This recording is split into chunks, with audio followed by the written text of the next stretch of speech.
Sebastian gave his injured wife 1 hour to leave Blackwood House.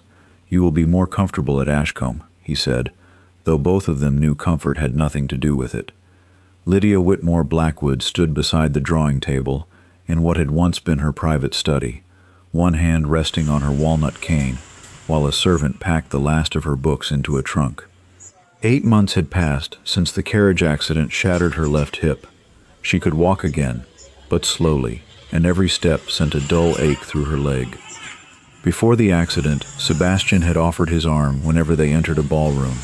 After it, he had begun entering without her. Lydia looked at the man she had married 7 years earlier.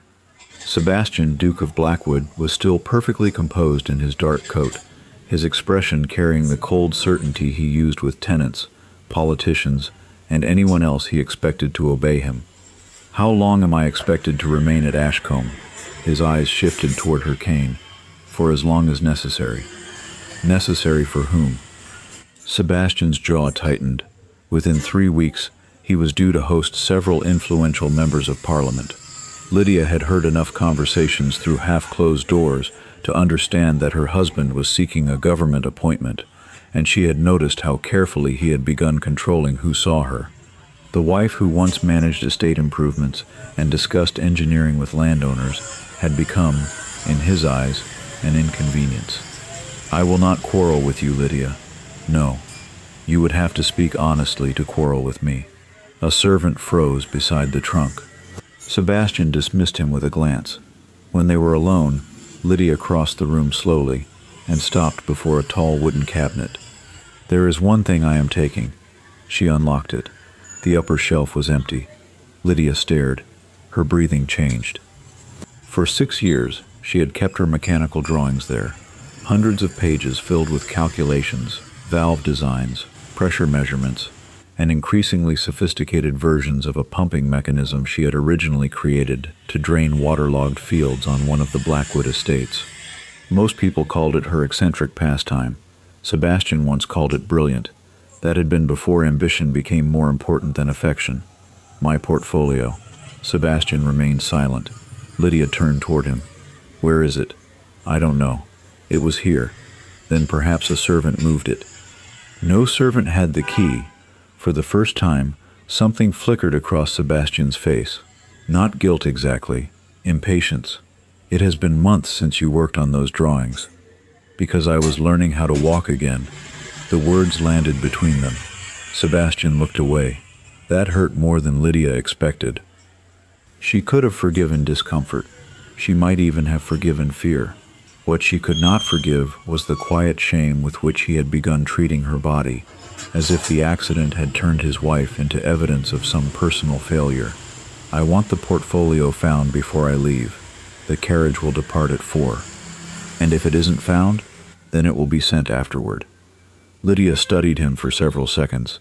Sebastian had lied to her before about meetings, debts, even the severity of the estate's financial problems, but she had never heard him lie quite like this, calmly, without even bothering to make the lie convincing. She left Blackwood House at 4. Her portfolio did not follow. Ashcombe Manor stood nearly 80 miles away, an aging Blackwood property, surrounded by neglected farmland.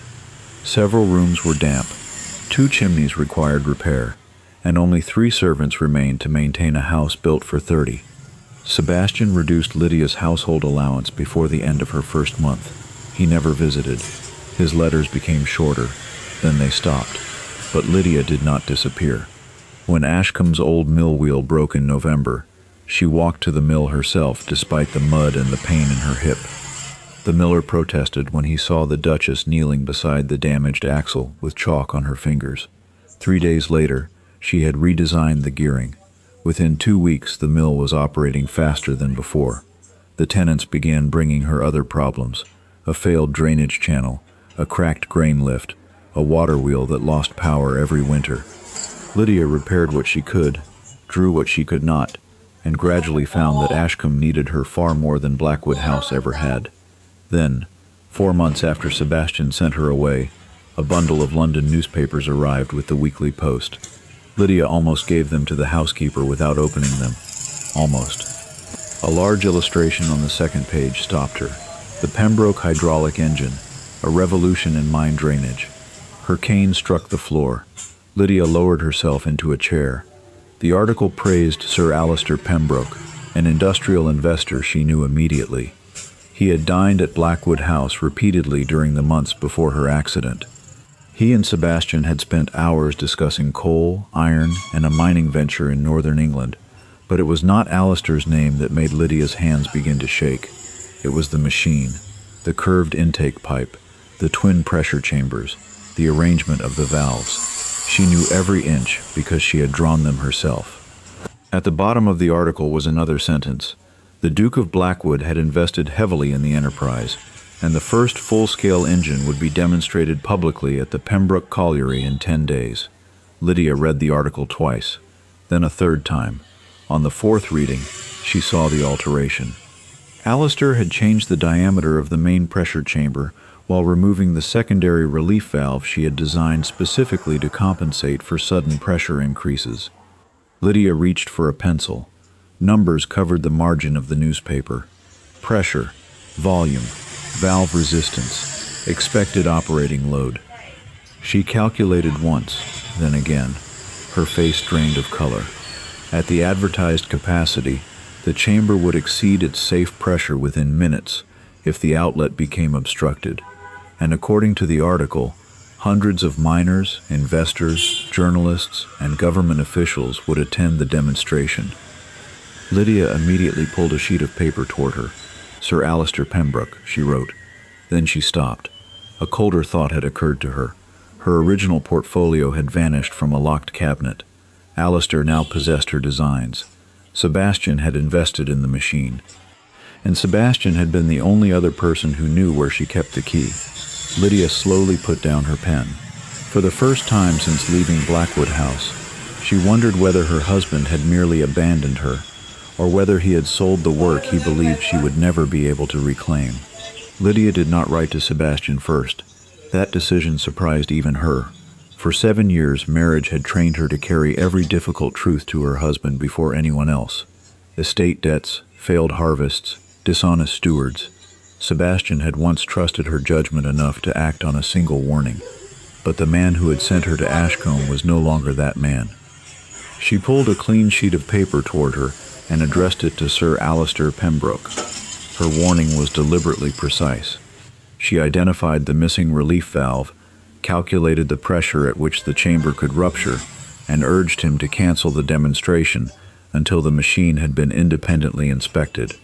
She did not accuse him of stealing her work, not yet. When the letter was finished, Lydia called for Ashcombe's steward. "Mr. Bell, this must reach London as quickly as possible. I want a record of when it leaves and who receives it." The gray-haired man glanced at the seal. "Pembroke? You know the name?" His hesitation immediately caught her attention. "I have seen it recently, Your Grace." "Where?"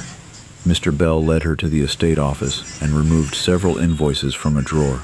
3 months earlier, Ashcombe had received replacement iron fittings for the mill. The supplier was a Birmingham foundry owned indirectly by Pembroke Industrial Works. That alone meant little. Then Lydia saw the descriptions. Valve housing, reinforced piston collar, pressure coupling. They were components based on dimensions from her designs. "Who ordered these?" "I assumed you did." "I did not." The steward went pale. Lydia examined the invoice more carefully. The order had been authorized using the Blackwood estate account, 6 days after Sebastian sent her away. Someone had not merely stolen her drawings. Someone had used Ashcombe to manufacture experimental parts. "Take me to the mill." The walk was painful, but Lydia refused the carriage because the lane was thick with mud and walking would be faster. By the time she reached the mill, her hip burned beneath her skirts. The miller, Thomas Reed, wiped his hands when he saw her. "I need to see every component that arrived from Birmingham." Thomas frowned. "Even the pieces we didn't use? Especially those." He took her into a storage room behind the mill. Against the wall stood a wooden crate. Lydia lowered herself carefully beside it. Inside were several iron pieces wrapped in oilcloth. Most were ordinary castings, but beneath them she found a circular brass component with 6 bolt holes. Her fingers stopped. It was her relief valve assembly, not a similar design. Hers. She had drawn those exact proportions 2 years earlier, after a smaller experimental pump ruptured during testing. Nobody had been injured, but the failure taught her that a pressure system without a secondary release could become dangerously unstable. She turned the brass piece over. There was a marking underneath. PIW. Prototype III. Thomas, when did this arrive? Early autumn. Before or after my accident? The miller thought. Before, Your Grace. Perhaps 2 weeks before. Lydia stared at him. That changed everything. Her portfolio had still been in the locked cabinet at Blackwood House then. Alistair had gained access to her work while she was living there, and someone inside the house had helped him. Did anyone come here to inspect these parts? One gentleman. Who? I didn't know his name. Tall. Silver at the temples. Expensive coat, Alistair. He asked whether you had tested the new pressure chamber, Thomas continued. I told him you hadn't sent instructions. What did he say? Thomas shifted uncomfortably. He said it no longer concerned you. Lydia felt something inside her go very still. When was this? The week after His Grace sent you here. She closed her eyes briefly. The timing was too precise to dismiss. When she returned to Ashcombe Manor, a letter was waiting on the entrance table. Blackwood seal. Sebastian. For one foolish second, Lydia felt the old instinctive relief of seeing his handwriting. Then she opened it. Lydia, I have learned that you intend to interfere with the Pembroke demonstration. You do not understand the financial obligations involved, nor are you in possession of the final engineering specifications. You will send no further correspondence to Pembroke, his investors, or any government office concerning the machine. Your drawings were produced while you were my wife and with materials paid for by the Blackwood household. Any commercial question concerning them will therefore be handled by me. I strongly advise you not to embarrass yourself publicly over work you are no longer physically capable of supervising. Sebastian. Lydia read the final sentence twice. Her hand tightened around the paper. Not physically capable. So that was his defense. Her damaged hip had become permission to take her work. But another detail disturbed her far more. Sebastian knew about the warning she had sent Alistair. Her letter had left Ashcombe that morning. It could not possibly have reached London yet. Lydia called for Mr. Bell. Who knew I was sending that letter? Only myself and the courier. Bring him back. 20 minutes later, the young courier stood nervously in the entrance hall. He had never reached the main road. A Blackwood estate rider had intercepted him less than 2 miles from Ashcombe, shown him written authorization bearing Sebastian's seal, and demanded all correspondence addressed to Sir Alistair Pembroke. Did you give him my letter? The young man lowered his head. He carried the Duke's authority, Your Grace. Lydia dismissed him without anger. Sebastian was watching her correspondence. That meant he was afraid she might speak. She returned to her study, spread his letter beside the newspaper, and looked again at his assertion that she did not possess the final engineering specifications. The wording troubled her. Final specifications. Sebastian was not an engineer. He had never used that phrase in his life. Alistair had written it for him, or told him what to say. A knock sounded at the door. Thomas Reed entered carrying a small leather notebook. I remembered something after you left the mill. He placed it before her. My delivery records. I make everyone sign when expensive equipment arrives. Lydia opened to the marked page. There was the Birmingham shipment. There was the date, and beneath it was the signature of the man who had personally inspected the prototype. Not Alistair Pembroke. Lydia stared at the name. Sebastian Blackwood. He had been at Ashcombe before abandoning her there. He had inspected components built from her stolen drawings, and he had done it nearly a month before he told her the portfolio was lost. Lydia closed the ledger. Sebastian had not discovered Alistair's theft afterward. He had known from the beginning. Lydia did not confront Sebastian with the ledger, not yet. Anger wanted immediate answers, but the engineer in her understood something anger did not. Evidence became useless if the person being accused had enough time to destroy it. Mr. Bell, send for Reverend Clark and Mr. Harcourt. The magistrate? Yes. Tell them I require 2 independent witnesses before sunset. Thomas Reed remained beside the table, looking uneasily at Sebastian's signature. Your Grace, His Grace owns Ashcombe. If he asks for my records, you must give them to him. Thomas looked surprised. Lydia touched the page with one finger, which is why we will make a witnessed copy first. By 5 o'clock, the delivery entry had been copied twice. Thomas swore before the local magistrate that the signature had been placed in his book on the day Sebastian inspected the prototype components. Reverend Clark examined the original and signed beneath the statement confirming that no alteration was visible. Lydia kept neither original. The ledger went into Mr. Harcourt's locked document chest. One copy went with Reverend Clark. The second she folded inside the lining of her traveling case. Only then did she breathe more easily. Now, she said, we find out how much they took. For the next 6 hours, Lydia covered the dining table with everything she still possessed from her earlier experiments. Small notebooks, discarded calculations, receipts from metal workers, correspondence with mill owners, and rough sketches she had never considered important enough to place in the missing portfolio. The picture that emerged was worse than she expected. Alistair's advertised engine was based on her 5th design, but the dangerous pressure chamber came from her 3rd. He combined them, Lydia whispered. Mr. Bell looked up.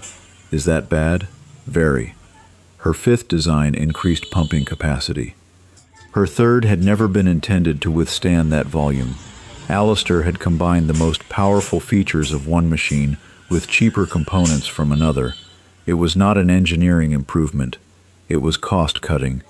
Lydia calculated the difference in manufacturing expense, approximately 11 pounds per engine. She stared at the number. 3 men had already been injured. Alistair was risking lives to save 11 pounds. Hoofbeats sounded outside shortly after midnight. Mr. Bell approached the window. Carriage. Lydia did not need to ask whose. The Blackwood crest appeared beneath the lantern light. Sebastian entered Ashcombe less than 5 minutes later. He had not visited his wife once in 4 months. Now he had traveled 80 miles because she had begun asking questions. His eyes went first to Lydia, then to the papers covering the table.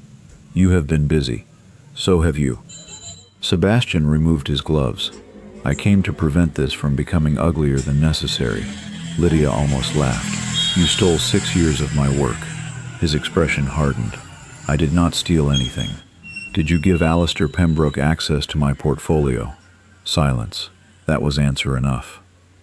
Sebastian walked toward the fireplace. Pembroke approached me with a commercial proposal before your accident.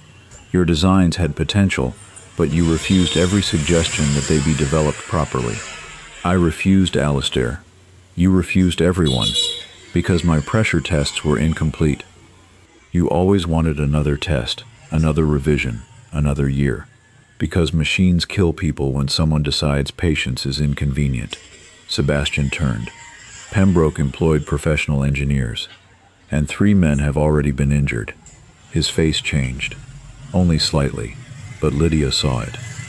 You didn't know, Sebastian recovered quickly. Industrial work carries risk. Not this risk. She pushed her calculations toward him. He did not touch them. Lydia felt something colder than anger settle inside her. You haven't even asked how badly they were hurt. That is not why I came here. No, you came because you discovered I could still speak. Sebastian's eyes dropped briefly to her cane. The gesture was almost unconscious. Almost.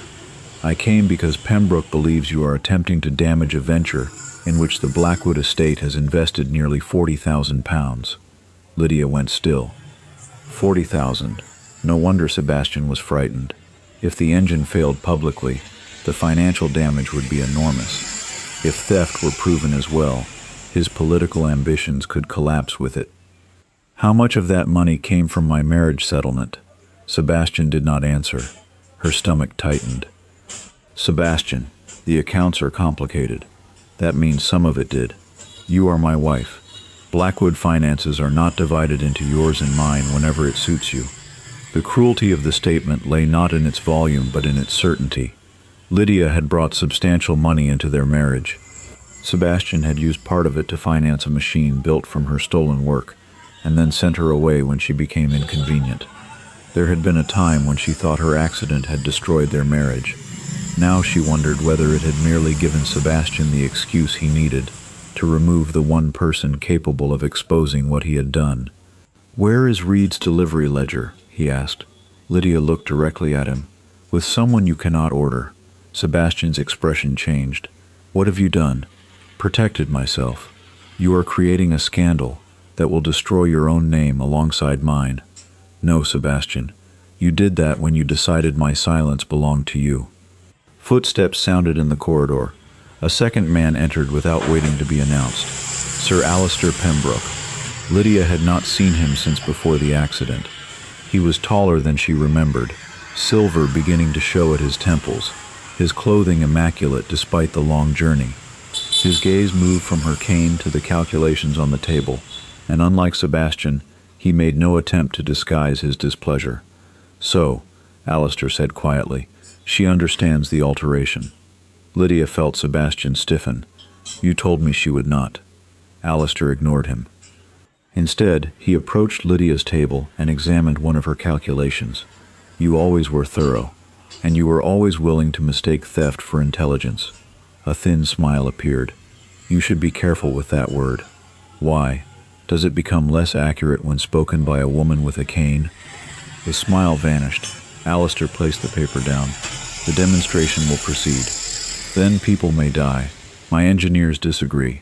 Your engineers removed a relief valve to save £11. This time Alistair's expression betrayed him. Lydia saw it instantly. She was right. Sebastian saw it too. "How does she know that?" he demanded. Alistair's eyes remained on Lydia. "That is no longer important. It is to me." For the first time, a fracture appeared between the two men. Lydia said nothing. Let them distrust each other. Alistair reached inside his coat and placed a printed notice on the table. "The schedule has changed. Several government representatives requested an earlier demonstration." Lydia picked it up. Her blood went cold. The newspaper had said 10 days. The new notice said otherwise. The Pembroke hydraulic engine would begin its full capacity trial at noon the day after tomorrow, 48 hours. Hundreds of people would be there, and Lydia was 80 miles away, walking with a cane, while her husband controlled the roads, the estate horses, and every letter leaving Ashcombe. Alistair leaned closer. "Whatever you intend to do, Your Grace, I suggest you do it quickly." Lydia looked from him to Sebastian. Then she folded the notice and slipped it into her pocket. "I intend to." What neither man knew was that before they arrived, Lydia had already sent one message out of Ashcombe, and it was not addressed to Alistair. It was addressed to the one engineer in London who had seen her original machine before Sebastian ever touched her portfolio. Sebastian and Alistair left Ashcombe shortly before dawn, but not before Sebastian ordered the stable master that no Blackwood horse or carriage was to be given to Lydia without his written permission. He expected that to stop her. By 6 o'clock, Lydia was standing beside the miller's produce wagon. Thomas stared at her cane. "Your Grace, that journey will be miserable. I've survived worse things than an uncomfortable carriage." She climbed aboard. Mr. Bell handed her a small case containing her calculations, copies of the invoices, and the witness statement concerning Sebastian's visit to Ashcombe. The brass relief valve was wrapped separately beneath her clothing. "If His Grace asks where you went, tell him the truth." Mr. Bell blinked. "All of it?" Lydia almost smiled. "Especially all of it. The first stage of the journey was brutal. Every rut sent pain through her damaged hip, but Lydia refused to turn back.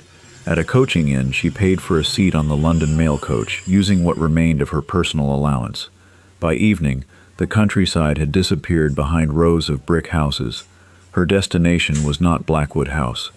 It was a narrow workshop in Southwark, belonging to Nathaniel Mercer, a 63-year-old mechanical engineer who had known Lydia's father. Mercer opened the door himself.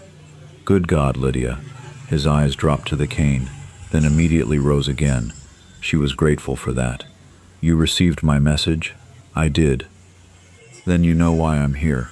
Mercer locked the workshop door behind her. On his desk lay a copy of the newspaper advertisement. "I knew the design the moment I saw it," he said.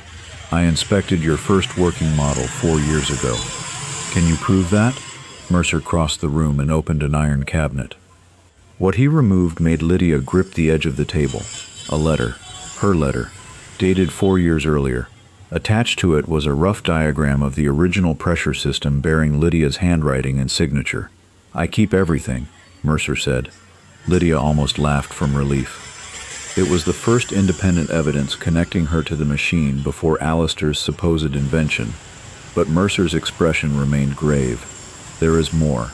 He handed her another sheet.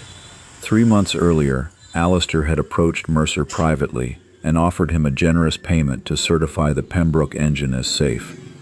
"You refused?" "I asked for the complete calculations first, and they never returned." Lydia understood. Alistair was not simply rushing an unfinished machine into production. He had deliberately avoided an engineer who might recognize it. "We need to stop the demonstration." Mercer shook his head. "I visited the government office this afternoon. Pembroke already submitted certificates from 2 engineers. Both say the machine is safe." "Have they seen the full design?" "I doubt it." Lydia opened her case and spread the calculations across his table. For the next 2 hours, she and Mercer worked together. He checked every equation, then checked them again. When he finished, his face had lost its color. "You're right." Lydia said nothing. "If the outlet remains completely clear, it may operate. And if it doesn't, the pressure climbs." "How quickly?" "At full advertised capacity?" Mercer looked at her. "Minutes." A knock struck the workshop door. 3 sharp blows. Mercer reached for a heavy wrench before opening it. A young man stood outside, soaked with sweat despite the cold evening. "Mr. Mercer?" "Yes. My name is Daniel Price. I work at Pembroke Colliery." Lydia rose. The young man entered and pulled a folded paper from inside his coat. "They told us not to speak about it." "About what?" Lydia asked. Price looked at her. "Yesterday they tested the engine at half power." Mercer went still. "What happened?" "The outlet pipe jammed." Lydia's stomach tightened. "The pressure chamber?" "Started shaking hard enough to crack one of the supports. Mr. Pembroke ordered us to reinforce it and say nothing." "Was anyone injured?" "One mechanic broke his arm. 4 injured men now." "And tomorrow?" Lydia asked. Price swallowed. "They're not testing it at half power." He pointed at the notice on Mercer's table. "They're taking it to full capacity in front of the investors." Lydia immediately reached for her case. Mercer stopped her. "There is something else you should know." Price answered instead. "The Duke of Blackwood arrived at the colliery this afternoon." Lydia froze. "He ordered every worker to sign a statement saying the machine had passed yesterday's test without incident." For several seconds, no one spoke. Sebastian now knew the machine had nearly failed. He knew another man had been injured, and instead of stopping Alistair, he was helping bury the evidence. Lydia tightened her hand around her cane. Until that moment, some small, humiliating part of her had still hoped Sebastian had been deceived. That hope was gone. Tomorrow she would not go to Pembroke Colliery to save her husband from Alistair. She would go there to expose them both. Lydia reached Pembroke Colliery shortly after 10 the next morning. Mercer sat beside her in the hired carriage, while Daniel Price traveled separately, afraid that if he were seen arriving with the Duchess of Blackwood, Alistair would dismiss him before he could testify. The demonstration field was already crowded. Investors stood beneath canvas awnings. Government representatives gathered around a raised platform, while journalists inspected the enormous iron machine positioned above the mine shaft. Hundreds of workers had been ordered to attend. Lydia stared at the engine. Seeing her stolen design built at full scale produced no pride, only fear. Alistair had made more alterations than the newspaper illustration revealed. "He reinforced the pressure chamber," Mercer murmured, "but not the outlet. No. Then he strengthened the wrong part." Mercer looked grim. "Exactly." Lydia stepped down from the carriage. Pain shot through her hip, but she planted her cane firmly in the dirt and walked toward the platform. She had gone perhaps 20 yards when Sebastian saw her. His face changed immediately. He descended the steps and intercepted her before she reached the officials. What are you doing here? Something you should have done yesterday. Lydia. Stopping this machine. Several guests turned toward them. Sebastian lowered his voice. Do not create a spectacle. 4 men have already been injured. His expression flickered. So you knew about yesterday's accident? Sebastian said nothing. That silence was enough. Lydia looked past him toward the workers surrounding the engine. You signed statements claiming the test succeeded. I protected the estate from panic until Pembroke could investigate. You protected your investment. Sebastian stepped closer. If this venture collapses, Blackwood could lose £40,000. Then lose it. His eyes hardened. Easy for you to say. No, Sebastian. It is simply easier to replace money than dead men. A voice behind them interrupted. How touching. Alistair approached with 2 government officials and several investors. His smile disappeared when he saw Nathaniel Mercer. That man has no business here. He has more business here than you do, Lydia answered. Mr. Mercer examined my original design 4 years ago. The investors exchanged glances. Alistair reacted immediately. Her design? Lydia recognized the trap before he finished speaking. Alistair raised his voice so everyone nearby could hear.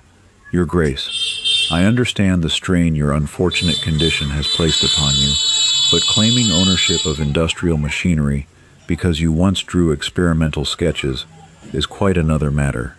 Whispers spread. Lydia felt every eye shift toward her cane. Not toward her calculations, her disability. That was what Alistair wanted them to see. Sebastian could stop it with one sentence. He knew she had designed the machine. Lydia looked at him. Tell them. Sebastian did not move. Tell them whose portfolio you gave him. His jaw tightened. Dozens of people were listening now. If Sebastian admitted the truth, he would incriminate himself publicly. Alistair understood that too. The Duchess has been recovering in isolation for months, he told the officials. Her husband can surely confirm that she has had no involvement whatsoever in developing this engine.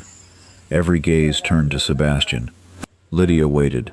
This was his moment to choose. Not months ago. Not during the theft. Now. Sebastian looked directly at his wife. The Duchess has not participated in the Pembroke project. The statement was technically true. Its intention was not. Lydia's face went still. Sebastian had chosen again. Publicly this time, Mercer stepped forward. I have dated correspondence proving Lady Lydia was developing this pressure system 4 years ago. Alistair's smile tightened. A private letter proves nothing about the machine standing before you. This will. Lydia removed the brass relief valve from her case. Several engineers nearby leaned closer. This component was manufactured from my specifications before Sir Alistair announced his engine. It was designed to prevent catastrophic pressure buildup. Alistair's expression changed. You obtained that from Blackwood property. I designed it. And you cannot prove otherwise than with your own papers. Then allow Mercer to inspect your machine before you start it. No. The answer came too quickly. One of the government representatives frowned. If there is a legitimate safety concern, there isn't. Alistair turned sharply toward the operator. Begin the demonstration. Sebastian caught his arm. Perhaps we should delay. Lydia looked at him in disbelief. Only now? Alistair pulled free. You wanted this investment saved, Blackwood. Decide which side you are on. Then he raised his hand. The operator opened the steam valve. The machine shuddered. Gears began turning. A cheer rose from the investors as water surged through the first pipe. Lydia did not watch them. She watched the pressure gauge. 20, 35, 50. The needle continued climbing. Mercer stepped closer. Lydia, I see it. The outlet pipe began vibrating. A metallic hammering echoed through the frame. The workers closest to the machine looked uncertain, but Alistair ordered the operator to increase power. 65, 70. Lydia knew the number she had calculated the night before. At 80, they would enter the danger range. The needle passed 75. Shut it down, Lydia shouted. Alistair ignored her. 78. Sebastian finally looked at the gauge. 80. Then Lydia heard it. A deep metallic crack from inside the pressure chamber. Her face went white. because directly beside the chamber stood nearly 20 workers, and the gauge was still rising. The second crack was louder, sharp enough to silence the investors who had been applauding only moments earlier, and Lydia knew immediately that the reinforced chamber had begun transferring pressure into the weaker outlet assembly exactly as her calculations predicted. "Get everyone away from the engine," she shouted. Alistair seized the operator's shoulder. "Keep it running. If you increase the load, the outlet will rupture." For one stunned second, the operator looked between them, unsure whether to obey the celebrated industrialist who paid his wages, or the woman with a cane whom half the gathering had just been encouraged to dismiss as unstable. Then Daniel Price ran from the workers' line. "She was right about yesterday," he shouted. "Pembroke made us lie about the failed test." The crowd erupted. Alistair turned on him. "You are dismissed. Then dismiss me after we survive." The pressure needle reached 87. Lydia pushed past Sebastian and moved toward the machine, her damaged hip protesting every step, while Mercer followed close behind. "What are you doing?" Sebastian demanded. "Stopping what you refuse to stop." The main valve could no longer be closed safely because the pressure behind it was too high, but Lydia remembered every detail of the original system, including a maintenance drain beneath the western pipe that Alistair apparently had not removed because his engineers had not understood its purpose. "Daniel, clear the western side." The workers obeyed him before they obeyed Alistair. Men scattered. Mercer found the maintenance lever beneath the pipe. "It's jammed, because there's pressure against it. Don't force it yet." 92. The outlet pipe jumped against its iron supports. One bolt tore free and shot across the ground. Now even the investors were running. Sebastian remained near the platform, staring at the machine, as if seeing for the first time what 40,000 pounds had actually purchased. Lydia pointed toward the intake assembly. "Reduce the feed by half, then open the drain." The operator obeyed. Alistair grabbed him. "I gave you an order." Sebastian suddenly shoved Alistair's hand away. "Enough." Alistair stared at him. Sebastian's face was pale. "Do what she says." It was far too late to count as courage, but Lydia had no time to think about that. The operator reduced the intake. "Now." Mercer pulled the maintenance lever. Nothing happened. Thomas's prototype valve would have released automatically. Alistair had removed it to save 11 pounds. Mercer pulled harder. The lever moved. A violent blast of water and steam erupted beneath the engine, sending men stumbling backward as pressure began escaping through the maintenance line. The gauge dropped. 93, 89, 82. Lydia almost allowed herself to breathe. Then the eastern support collapsed. "Move!" She saw the iron coupling twist before anyone else did. Sebastian was standing directly in its path. Lydia reached him, caught his coat, and pulled with everything she had. Pain tore through her hip so violently that her leg gave way, and both of them crashed to the ground as a section of iron pipe ripped loose and smashed through the wooden platform where Sebastian had been standing seconds earlier. The crowd screamed. The main chamber split along one seam. Steam exploded upward rather than outward, tearing canvas from the demonstration stand and showering the field with splintered wood. But by then, Daniel had moved most of the workers beyond the danger zone. The machine groaned once, then stopped. Silence followed. Lydia lay in the dirt, unable to move her left leg. Sebastian pushed himself upright. "Lydia," she heard genuine fear in his voice for the first time since her accident. "Don't touch me." He froze. Mercer reached her instead and examined her hip while Daniel checked the workers. "No deaths," someone shouted. A second voice answered. "2 injured here. Not 20. Not 50. 2. Because they had listened to her. Lydia gripped Mercer's arm and forced herself upright despite the pain. Across the ruined demonstration field, journalists were already gathering around Daniel Price, who was showing them the statement he had been ordered to sign after the previous test. Alistair saw it too. His confidence finally disappeared. "This proves nothing," he shouted. "It was an operational error." "No." Sebastian spoke behind Lydia. Everyone turned. For several seconds the Duke said nothing, and Lydia realized he was staring at the broken pressure chamber, then at the woman he had called physically incapable of supervising the machine. the same woman who had just prevented his own death. But when Sebastian finally spoke, he did not defend her. He looked at Alistair. "You told me her safety mechanism was unnecessary." Lydia went still. So Sebastian had known about the missing valve. Alistair's face hardened. "You approved the final specifications." That sentence changed everything. The reporters heard it. Mercer heard it. The government officials heard it. And Lydia understood that the disaster had just exposed something far more damaging than engineering negligence. Sebastian had not merely allowed Alistair to use her stolen work. He had personally approved the dangerous alteration that nearly killed them all. Within an hour, government inspectors had sealed the ruined engine, suspended operations at Pembroke Colliery, and ordered Alistair to surrender every engineering record connected to the project, while reporters who had arrived expecting a triumphant demonstration instead crowded around Daniel Price, Nathaniel Mercer, and the injured workers. Lydia watched from a chair inside the colliery office while a physician examined her hip. "No new fracture," he finally said, "but you have badly strained the old injury. You should not travel today." "I have to." Sebastian stood near the door, his coat torn from the accident. "Lydia, listen to the physician." She looked at him. "You lost the right to give me instructions when you ordered men to lie about a machine you knew was unsafe." He had no answer. A government inspector entered carrying Sebastian's signed safety statement. "Your Grace, did you authorize this?" Sebastian stared at his signature. "Yes." Knowing a worker had been injured during the test? "Yes." Alistair immediately stepped forward. "The Duke relied upon my engineers." Sebastian turned toward him. "You told me the damage support was caused by improper installation, and you chose to believe me."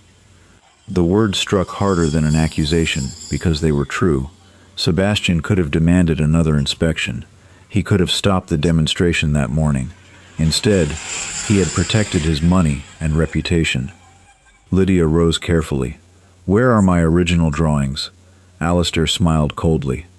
Still clinging to that accusation, Mercer placed Lydia's 4-year-old letter before the inspector. "I witnessed an early version of the mechanism personally." Then Daniel added his statement about the concealed test. The inspector looked toward Alistair. "Sir Alistair, I strongly suggest you answer the Duchess." For the first time, Alistair appeared uncertain. "I received technical material through Blackwood's office.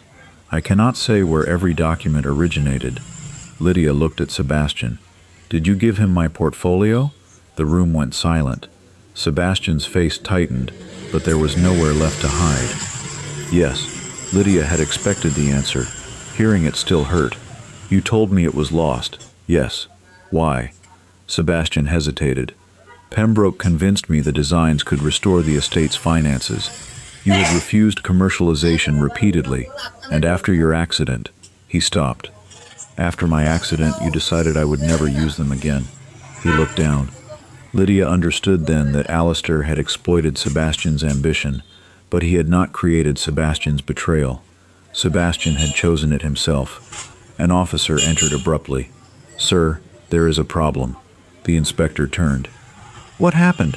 Pembroke's London office received word about the investigation nearly an hour ago. Staff were seen removing crates of documents. Alistair's head snapped toward him. Lydia noticed, too quickly. "What crates?" the inspector demanded. "I know nothing about it," Alistair said.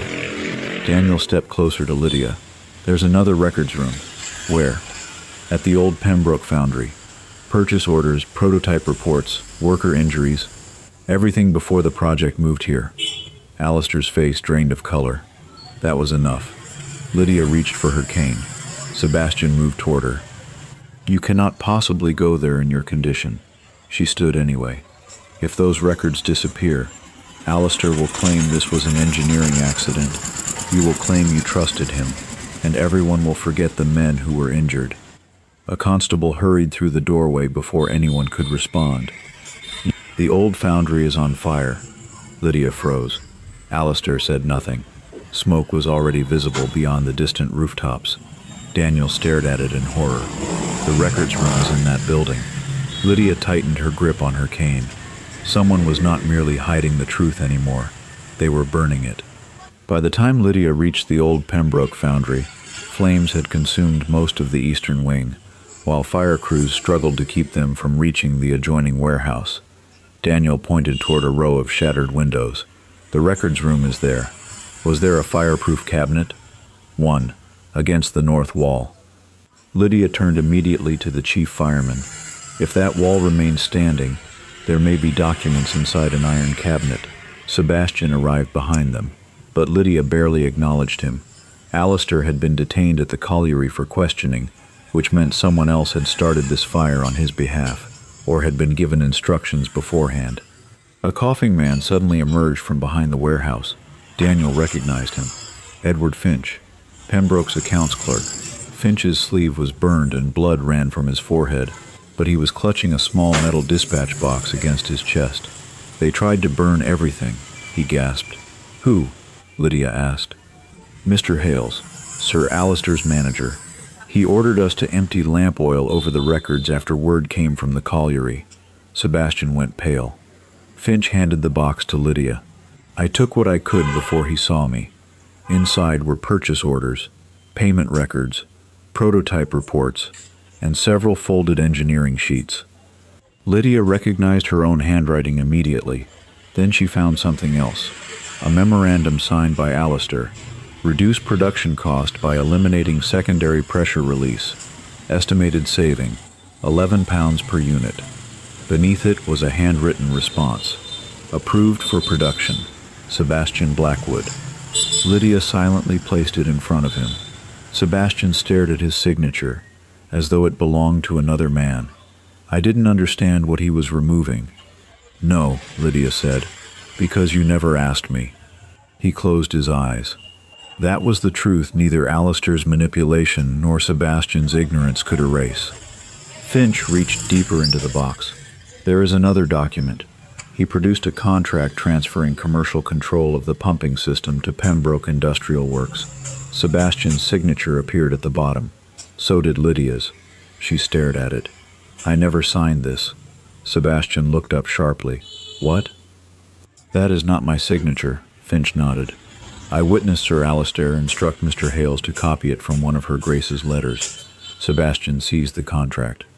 "You told me Lydia had agreed to the transfer." "He lied to you," Lydia said. For a moment, Sebastian seemed almost relieved. Then Lydia continued. "But you never asked your wife whether she had agreed." The relief disappeared. Alistair had forged Lydia's signature, concealed accidents, falsified safety tests, and burned evidence. But every stage of his scheme had depended upon Sebastian choosing ambition over the woman he had promised to trust. Sirens and shouting rose behind them as officers arrested Hales near the rear gate. Lydia looked again into the dispatch box. At the bottom lay a familiar wooden portfolio, its leather corners worn from 6 years beneath her hands. Her missing portfolio.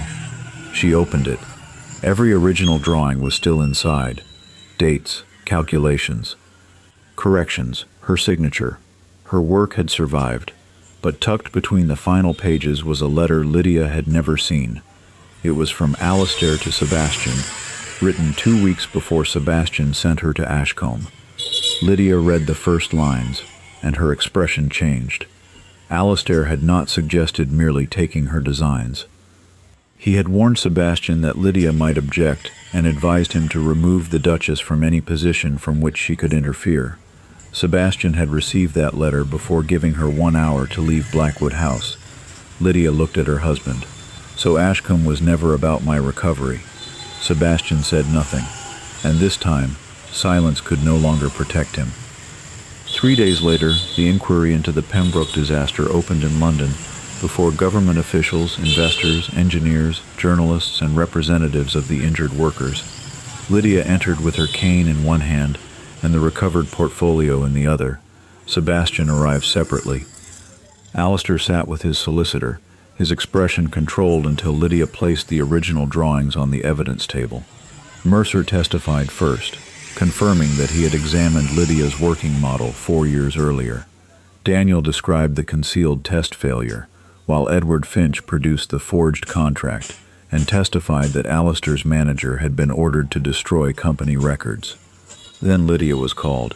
She explained the machine without drama, showing how her fifth design had been combined with an older pressure chamber, how the secondary relief mechanism had been removed to save 11 pounds, and how that decision had caused the pressure to rise beyond safe limits. One official lifted Alistair's memorandum. "Sir Alistair, did you authorize removal of this safety component?" "My engineers advised." "No," Mercer interrupted. "Your own memorandum specifies the financial saving." Alistair's composure finally cracked, and the Duke approved it. Every eye turned toward Sebastian. He stood slowly. "Yes." A murmur swept through the room. Sebastian could have blamed Alistair. Instead, he looked toward Lydia. "I approved a modification I did not understand, because I wanted the project completed quickly. I accepted Pembroke's assurances because they were convenient, and when workers were injured, I helped conceal the failed test because I feared losing my investment." Alistair stared at him. "What are you doing?" "Telling the truth far too late." Sebastian then faced the inquiry. "I also gave Sir Alistair my wife's portfolio without her permission." The room became completely silent. "I knew those designs were hers. When she was injured, I convinced myself she would never return to engineering, and when Pembroke suggested commercializing the work, I chose profit over asking her consent." Lydia's hand tightened around her cane. Sebastian continued. "When she objected, I sent her away." Alistair stood abruptly. "You sent her away because you were ashamed to present a crippled duchess in London." The insult drew shocked whispers. Sebastian's face went white. Lydia did not look away. "Is that true?" one official asked. Sebastian could still soften it. He could speak of recovery, privacy, or concern. He did not. "Yes." The single word seemed to cost him more than everything before it. "I was ashamed of her injury," Sebastian said. "Not because she had become less capable, but because I was vain enough to care how society would look at me for having a wife who walked with a cane. I treated her survival as an embarrassment." Lydia felt the old wound reopen, but this time Sebastian was not hiding it behind a closed door. He was naming it before the same society whose approval he had valued above her dignity. The inquiry moved quickly after that. The forged contract connected Alistair to the theft. Finch's testimony connected his manager to the destruction of evidence. The surviving accounts showed payments intended to silence injured workers, while Lydia's portfolio established beyond reasonable dispute that the engine had originated from her work. By afternoon, Alistair Pembroke was formally detained pending charges involving fraud, forgery, destruction of evidence, and reckless endangerment. His investors withdrew before he even left the building, but Lydia felt no triumph watching him go. Alistair had exploited Sebastian. He had not forced Sebastian to betray her. That reckoning belonged elsewhere. When the chamber finally emptied, Sebastian approached her. "I don't expect forgiveness." "Good," he absorbed the answer without flinching. "The Blackwood investment will be liquidated. Whatever can be recovered will go first to the injured workers and their families. That is where it should go. And the money taken from your marriage settlement will be restored independently of me." Lydia studied him. 4 months earlier, he had sent her to Ashcombe with a reduced allowance because he believed dependence would keep her quiet. Now he understood that money alone could not repair what he had taken. "There is something else," Sebastian said. He handed her a legal document. Lydia opened it. Ashcombe Manor and the surrounding lands were to be placed under trustees for Lydia's independent benefit, along with funds for a workshop and engineering school that she alone would direct. She looked up. "You cannot purchase absolution with a manor." "I know." "Then why?" "Because I took your security when I sent you there as punishment. Returning it should not depend upon whether you ever forgive me." For once, Sebastian was offering something without demanding anything in return. Lydia folded the document. It did not restore their marriage. It did not erase Blackwood House, the missing portfolio, or the moment he publicly allowed Alistair to humiliate her. But it was the first act of repair that did not ask her to comfort him. Outside, reporters waited. One called Sebastian's name. He stopped beside Lydia. For years, he had controlled what London was allowed to know about his wife. Now he stepped back. "Ask the Duchess," he said. And for the first time, Lydia walked toward the crowd while Sebastian remained behind her.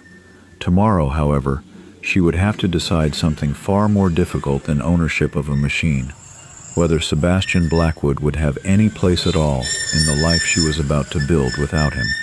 6 months later, Lydia returned to Ashcombe Manor in the same kind of carriage that had once carried her there in disgrace. This time, nobody had sent her. She had chosen it. The Pembroke investigation had ended with Alistair convicted on charges connected to fraud, forgery, and destruction of evidence, while his manager faced separate punishment for setting the foundry fire. Pembroke Industrial Works collapsed, its remaining assets were sold, and the injured workers received compensation before investors recovered a single pound. Sebastian escaped criminal prosecution because he had neither forged Lydia's signature nor ordered the fire, but society did not spare him. His anticipated government appointment vanished. Several political allies abandoned him.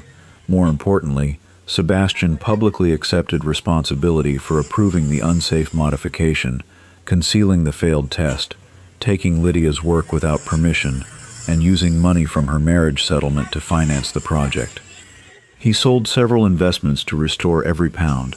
He also transferred Ashcombe into a settlement that protected Lydia's control of the property and funded the workshop without requiring her to return to him. For the first time in their marriage, Sebastian gave her security without attaching obedience to it. Lydia used it immediately. The neglected stables became workshops. The old granary became a drafting room, and Nathaniel Mercer agreed to visit twice a month to teach practical mechanics alongside her. Most unusually, Lydia admitted women.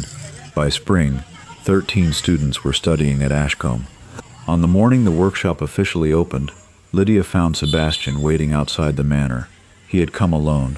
No servants, no political friends, no carriage bearing the ducal crest.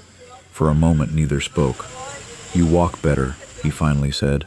"I am stronger." Sebastian understood the distinction. He handed her a document. It was a deed of separation prepared according to the terms Lydia's solicitor had requested. She would maintain her independent household at Ashcombe, control the income secured for her benefit, and owe Sebastian no return to Blackwood House. His signature was already there. "You're agreeing to everything?" "Yes." "Why?" "Because asking you to remain my wife after what I did would only be another way of making my wishes more important than yours." Lydia studied him. Months earlier, Sebastian had believed remorse should be enough to restore what betrayal destroyed. Now he seemed to understand that repentance did not create entitlement. "I loved you once," Lydia said. His face tightened. "I know. A part of me probably always will." Sebastian looked up, but she stopped him before hope could become expectation. "That doesn't mean I can trust you with my life again." He nodded slowly. "I know that too." There were no dramatic promises after that. Sebastian did not ask for another chance. Lydia did not offer one. She signed the separation agreement. Before leaving, Sebastian placed one final object on the table, the key to the cabinet at Blackwood House, where her portfolio had once been kept. "I thought this belonged to you." Lydia looked at it. "No." He seemed confused. "That key belonged to a room where I needed your permission to protect my own work." She pushed it back toward him. "I don't need it anymore." Outside, the first students were arriving. Among them was Daniel Price's younger sister, carrying a bundle of drawings beneath her arm, while 2 sons of Pembroke miners waited beside the workshop entrance. Lydia took her cane and walked outside. Sebastian followed only as far as the steps. "Lydia," she turned. "I am sorry." There was no defense attached this time. No Alistair, no money, no accident, just responsibility. Lydia nodded once. "I believe you. It was forgiveness of the truth, not restoration of the marriage." Sebastian understood. He bowed his head and walked toward his waiting horse. Lydia watched him disappear beyond the Ashcombe gates before turning toward the workshop. Above its entrance hung a newly painted sign, the Ashcombe School of Mechanical Design, founded by Lydia Whitmore Blackwood. Her name, her work, her decision. Nathaniel Mercer stood inside beside the restored prototype, its brass relief valve gleaming beneath the morning light. "Ready?" Lydia smiled. 6 months earlier, Sebastian had given her 1 hour to leave the life he controlled. Now Lydia took the portfolio he had once stolen from her, placed it on her own drafting table, and unlocked the workshop doors herself. Opened them, and this time they opened because she chose who was allowed inside.